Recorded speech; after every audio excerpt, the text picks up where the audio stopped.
여러분 안녕하십니까? MBS 투데이입니다. 그동안은 소나무와 같은 침엽수가 대형 산불에 취약하다는 인식이 강했는데요.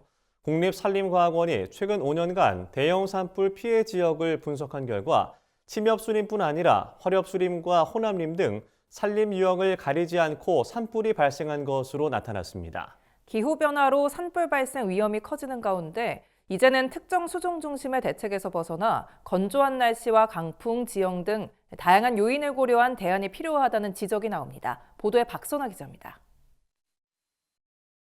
불쏘시개 역할한 소나무, 화재에 취약한 소나무, 그동안 소나무에 붙어온 표현입니다. 이처럼 대형 산불은 주로 소나무 숲 같은 침엽수림에서 발생한다는 인식이 있었습니다. 하지만 산림청 국립산림과학원이 최근 5년간 발생한 대형 산불을 분석한 결과 침엽수림뿐 아니라 화렵수림과 호남림 등 다양한 산림 유형에서 산불이 발생한 것으로 나타났습니다. 실제 사례를 살펴보면 지난해 3월 대형 산불이 발생한 경남 산청 지역은 침엽수림이 46%, 화렵수림이 44%로 두 유형이 비슷한 비중을 보였습니다. 2023년 산불 피해 지역인 충남 홍성은 침엽수림 비중이 70%를 차지했고 올해 2월 피해지인 경남 함양은 반대로 화렵수림이 74%를 차지했습니다. 사계절 잎이 남아있는 침엽수는 불이 나무 상층부로 빠르게 번지는 수간화가 발생하기 쉬워 그동안 대형 산불의 주요 원인으로 지적돼 왔습니다. 이 때문에 화렵수로 수종을 전환하는 방안이 대형 산불 대응책으로 제시되기도 했습니다. 하지만 이번 분석에서는 화렵수림 역시 안전지대가 아닌 것으로 나타났습니다. 화렵수는 수간화로 이어질 가능성은 낮지만 지표층에 쌓인 낙엽이 연료 역할을 하면서 강풍이 불 때 산불을 빠르게 확산시키는 요인으로 작용한다는 설명입니다.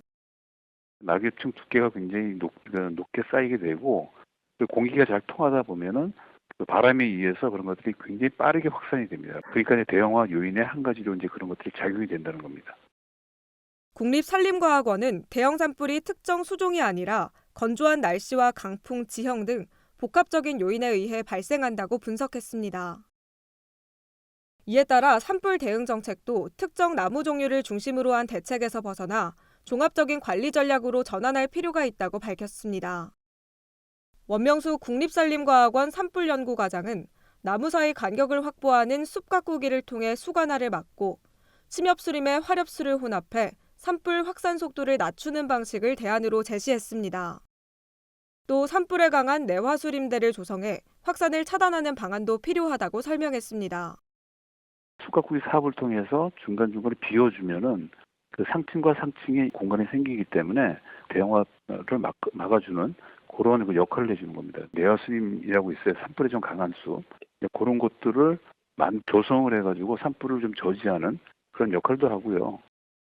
국립산림과학원은 앞으로 산불 발생 위치와 기상 조건 등을 통합 분석해 대형 산불 위험 예측 기술을 고도화하고 과학 기반 산불 대응 정책 지원을 강화해 나갈 계획이라고 밝혔습니다. MBS 박선아입니다.